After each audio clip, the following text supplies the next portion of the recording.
Right. Telangana రాష్ట్రంలో ఉప ఎన్నిక సిద్ధమవుతా ఉంది. ఇప్పటికే నగారా భేరీ ఉప ఎన్నికకు సంబంధించినటువంటి ఓటింగ్ బెల్స్ కూడా ప్రారంభమైనట్టు కూడా అర్థమవుతా ఉన్నది. వచ్చే నెలలో అక్కడ ఉన్నటువంటి స్థానిక సంస్థల ఎన్నికలు కంటే ముందే నిర్వహించేలా పకడ్బందీగా ప్లాన్ చేసినటువంటి పరిస్థితి కనిపిస్తూ ఉంది. ఏదైతే ఫస్ట్ ఫేజ్ కావచ్చు, సెకండ్ ఫేజ్ కావచ్చు, థర్డ్ ఫేజ్ విడతల వారీగా రూరల్‌లో స్థానిక సంస్థల ఎన్నికలు ఉన్నప్పటికీ ఇది మాత్రం అటు బీఆర్ఎస్ కావచ్చు, బీజేపీ కావచ్చు, మరీ ముఖ్యంగా కాంగ్రెస్ స్థానంలో ఉంది కాబట్టి అక్కడ ఉన్నటువంటి స్టేట్‌లో ఉంది కాబట్టి స్టేట్‌లో ఉన్నటువంటి పవర్‌ని ఎట్లైనా దక్కించుకోవాలని చెప్పేసి ఉంది. ముఖ్యంగా తెలంగాణ రాష్ట్రంలో ఉన్నటువంటి అతిపెద్ద భారీగా ఉన్నటువంటి గొప్పగా అంటే ధనిక కాన్స్టిట్యున్సీ అనుకోవచ్చు, పేద కాన్స్టిట్యున్సీ అనుకోవచ్చు. ఎందుకంటే మాదాపూర్ ఏరియాలో ఉన్నటువంటి అదొక ఏరియా అయితే బోరబండ అలాగా కేపీహెచ్‌పి ఖైరతాబాద్ కావచ్చు, లేదంటే కేపీహెచ్‌పి అక్కడ ఉన్నటువంటి ఏదైతే ఉంటాయో ఆ జేఎన్‌టీయూ కాలనీలంతా కూడా ఒక సైడు కొంచెం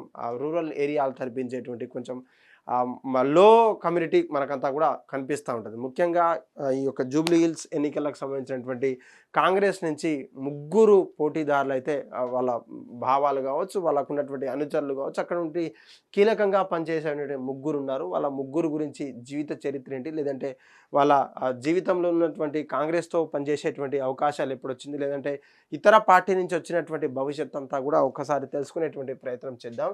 ఈ యొక్క ముగ్గురు పేర్లు వినిపించినప్పటికీ కొంతమంది మాత్రం అక్కడ ఉన్నటువంటి బీఆర్ఎస్ గెలుస్తుందని చెప్పినప్పటికీ ఆశా వాళ్ళు మాత్రం అక్కడ ఉన్నటువంటి ఆశ పెట్టుకోవడంలో తప్పు లేదు కాబట్టి ఈ ముగ్గురు చేస్తున్నటువంటి పరిస్థితి కనిపిస్తూ ఉంది. ముందుగా మనం చూస్తున్నటువంటి పేరు బొమ్మ ఇది నవీన్ యాదవ్ అని చెప్పేసి అక్కడ ఉన్నటువంటి ఎంఐఎం నుంచి తన భవిష్యత్ అంతా కూడా స్టార్ట్ చేసేటువంటి ప్రయత్నం చేశారు. ముఖ్యంగా 2014లో తెలంగాణ రాష్ట్రం వచ్చిన తర్వాత మొదటి ఎన్నికల్లో ఎంఐఎం అంటే మజ్లిస్ పార్టీ నుంచి కూడా ఎమ్మెల్యేగా పోటీ చేశారు. అక్కడ నుంచి ఓటమి పాలయ్యాడని కూడా మనకంతా తెలుస్తూ ఉంది. దానికి సంబంధించినటువంటి నవీన్ యాదవ్ అనే లీడర్ అక్కడ కావచ్చు, యాదవ సంఘానికి సంబంధించినటువంటి కావచ్చు, యాదవ పీపుల్ని దగ్గర తీసుకొని వాళ్ళ సమస్యల మీద పోరాడి వాళ్ళ దగ్గర ఉన్నటువంటి ఆ కమ్యూనిటీని బలోపేతం చేయడానికి ముందు వరుసలో ఉన్నటువంటి నవీన్ యాదవ్ని ఈ యొక్క టికెట్ హరిస్తుందా అంటే అక్కడ ఉన్నటువంటి ప్రజలు ఆ బీసీల పట్ల, కాంగ్రెస్ పట్ల అక్కడ ఉన్నటువంటి ఆ యొక్క ఫీవర్ని అక్కడ ఫ్లేవర్ని కూడా తీసుకొచ్చేటువంటి ప్రయత్నం చేస్తున్నారు. ఎందుకంటే 42% రిజర్వేషన్ ఇస్తామన్నటువంటి కాంగ్రెస్ హామీని ఇలా కూడా నెరవేర్చుకుంటారా లేదా ఇంకేమన్నా మిస్యూజ్ చేసేటువంటి ప్రయత్నం ఉందా కూడా చూడొచ్చు. జూబ్లీ ఎన్నికల్లో స్థానికంగా నాయకుడు తను అక్కడ నుంచి యాదవ్ కమ్యూనిటీ నుంచి కూడా బలోపేతం చేసినటువంటి పరిస్థితి.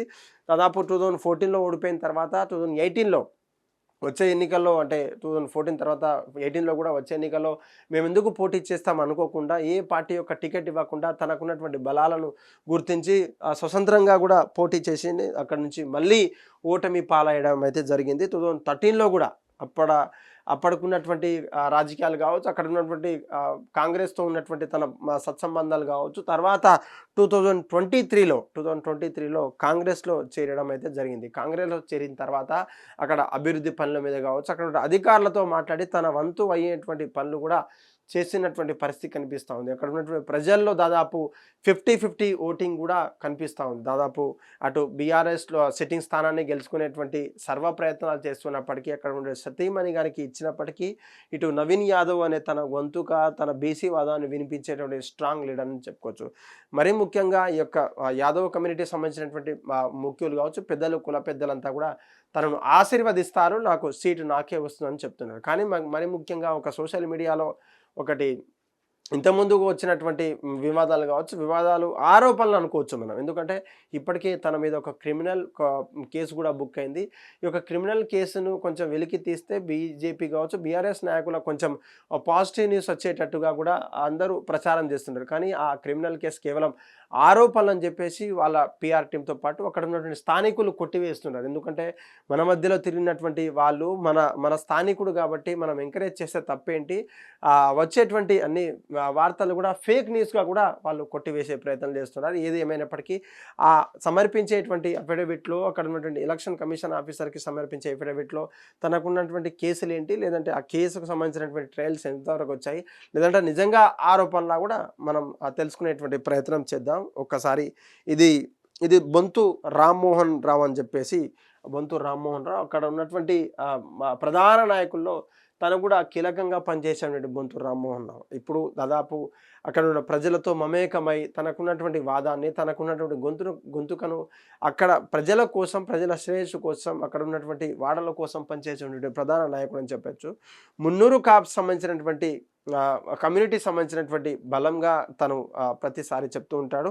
ఆ యొక్క సామాజిక వర్గానికి చెందినటువంటి అధికారులు కావచ్చు, లేదంటే అక్కడ ఉన్నటువంటి పీపుల్స్ని ఏ విధంగా ముందుకు తీసుకెళ్ళాలి, లేదంటే అక్కడ ఉన్నటువంటి సమస్యలు ఏంటి కూడా ప్రతిసారి కూడా తన గొంతుకను వినిపించేటువంటి గ్రేట్ లీడర్ అని చెప్పుకోవచ్చు. ముఖ్యంగా ఏపీయూపీలో అంటే ఆర్ఎస్ఎస్ విభాగానికి చెందినటువంటి ఏబీయూపీ ఏదైతే స్టూడెంట్ ఆర్గనైజేషన్ ఉందో అక్కడ నుంచి కూడా కీలకంగా పనిచేశారు. దాదాపు ఆ తర్వాత తెలంగాణ ఉద్యమంలో చేరి బీఆర్ఎస్లో కూడా చేరడం అయితే జరిగింది. బీఆర్ఎస్లో చేరిన తర్వాత అంటే తొలి దశ ఉద్యమకారులు అనుకునేటువంటి తనలో కూడా ఆ యొక్క క్రియాశీలకంగా పనిచేసినటువంటి పరిస్థితి కనిపిస్తూ ఉంది. బీఆర్ఎస్లో కావచ్చు, బీఆర్ఎస్వి సంఘానికి సంబంధించినటువంటి లీడర్లను విద్యార్థులను ఏకం చేసేటువంటి తెలంగాణ ఉద్యమం కోసం కూడా పనిచేసేటువంటి ఉద్యమకారుడు కూడా తనకు మంచి పేరుంది. మరీ ముఖ్యంగా మున్నూరు కాపు సామాజిక వర్గానికి చెందినటువంటి కమ్యూనిటీ కాబట్టి అక్కడ ప్రజలు కూడా ఆశీర్వదిస్తారు. అక్కడ ఉన్నటువంటి సామాజిక వర్గానికి నాకే ఓటేస్తారంటూ కూడా చెప్పిళ్ళు. దాదాపు 2016 నుంచి 2021 వరకు జిహెచ్ఎంసీ మేయర్గా పనిచేశారు. చూడొచ్చు, అసలు మాజీ మేయర్ అంటేనే అక్కడ ఎమ్మెల్యేతో సమానం, లేదంటే ఎక్కడ ఉన్నటువంటి ఏదైనా సరే. కానీ బీఆర్ఎస్ నుంచి మేయర్గా చేసినప్పటికీ కాంగ్రెస్ నుంచి సీట్ ఆశించడం కావచ్చు, కాంగ్రెస్ నుంచి టికెట్ ఆశించడం అంటే అక్కడ కాంగ్రెస్ ప్రభావం ఎలా ఉంది, అది మరీ ముఖ్యంగా బీఆర్ఎస్ నుంచి ఒక అభ్యర్థినే ఖరారు చేస్తే టీఆర్ఎస్ నుంచి అంటే టీఆర్ఎస్ అక్కడ ఉన్నటువంటి పలుకుబడి ఉన్నప్పటికీ సిట్టింగ్ స్థానం అయినప్పటికీ కాంగ్రెస్ ఉన్నటువంటి ఆపోజిట్ ఏదైతే రాష్ట్రంలో ఉన్నటువంటి కాంగ్రెస్ మీద 2-3 అభ్యర్థులు పోటీ అంటే మామూలు విషయం కాదు.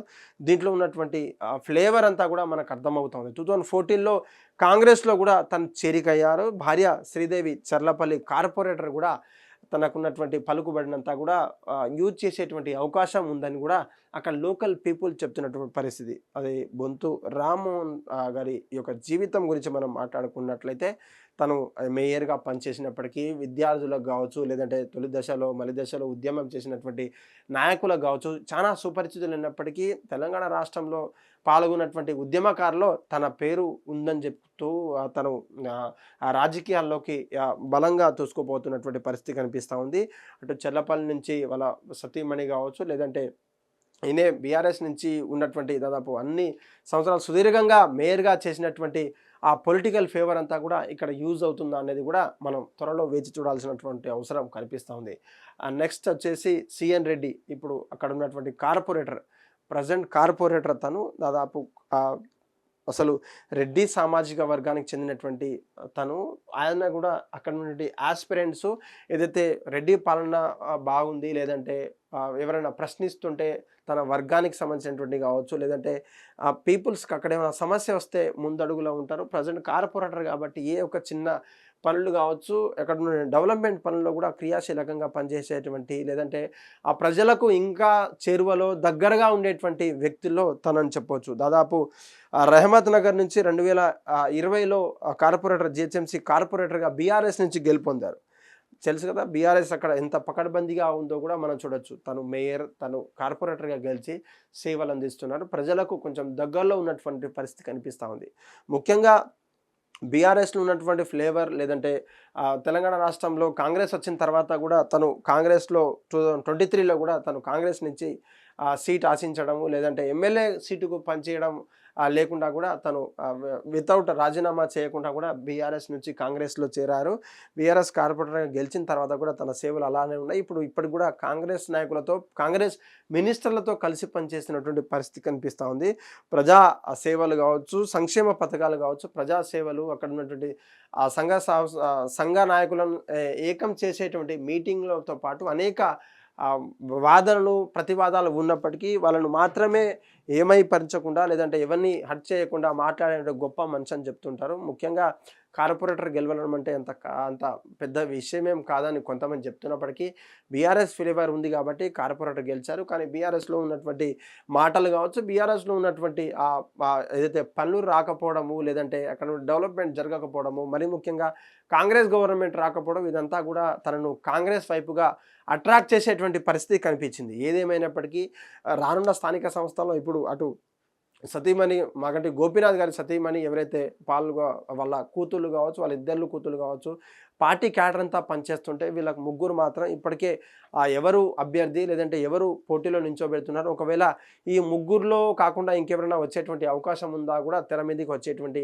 కాంగ్రెస్ ఏదైనా చేయొచ్చనే ఎగ్జాంపుల్ మనకుంది. ఇప్పటికే జూబ్లీహిల్స్ ఎన్నికకు సంబంధించినటువంటి నాకు టికెట్ ఇవ్వండి నేను గెలిచి చూపిస్తానంటూ కూడా మరలా ప్రతిసారి తన వాదాన్ని ఖైరతాబాద్ దానం నాగేందర్ ఎమ్మెల్యే చెప్తున్నప్పటికీ అటు మొగ్గు చూపుతారా, లేదంటే ఈ ముగ్గురులో కొంచెం యువ కిరణాలు ఉన్నప్పటికీ వీళ్ళ ముగ్గురులో ఆ ప్రాక్టీస్ ఉందా, లేదంటే ప్రజల్లో ఉన్నటువంటి భావన ఏంది, లేదంటే ప్రజల్లో ఉన్నటువంటి వాళ్ళ ఫ్లేవర్స్ ఏందనేది వీళ్ళ ముగ్గురులో ఇస్తే వీళ్ళు ఇద్దరు అంటే మిగిలిన ఇద్దరు కలిసి పనిచేస్తారా, ఓటమి పాలు కాకుండా గెలుపు దిశగా పనిచేసేటువంటి ఆ స్పోర్టివ్నెస్ ఉందా లేదా అంటూ కూడా మనకు త్వరలో రానున్న రోజుల్లో ఆ ఎలక్షన్ అయిపోయిన తర్వాత రిజల్ట్స్ మనకు వచ్చేటువంటి అవకాశం ఉంది. కాబట్టి దీని మీద ఎక్కువ మాట్లాడితే కాంగ్రెస్ వీళ్ళకు ఎవరికి ఇస్తారు లేదంటే ఇవ్వరు అనే అంశం కాకుండా కూడా ముగ్గురు కూడా కలిసి పనిచేస్తున్నారు, they are belongs to Congress అనే భావన మాత్రం వాళ్ళలో స్ట్రాంగ్గా ఉంది. ఆ ముగ్గురు కాస్త దూసుకుపోయేటువంటి పరిస్థితి ఈ రోజుల్లో సోషల్ మీడియాలో కావచ్చు, వాళ్ళ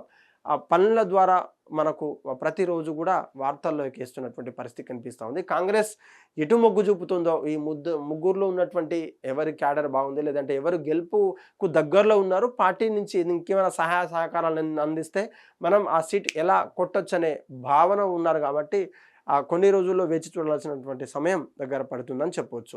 హిట్ టీవీ యాప్, ఇందులో short news, live news, entertainment shows, movies, digital magazines తో పాటు మీ జిల్లా వార్తలను కూడా ఫ్రీగా చూడొచ్చు.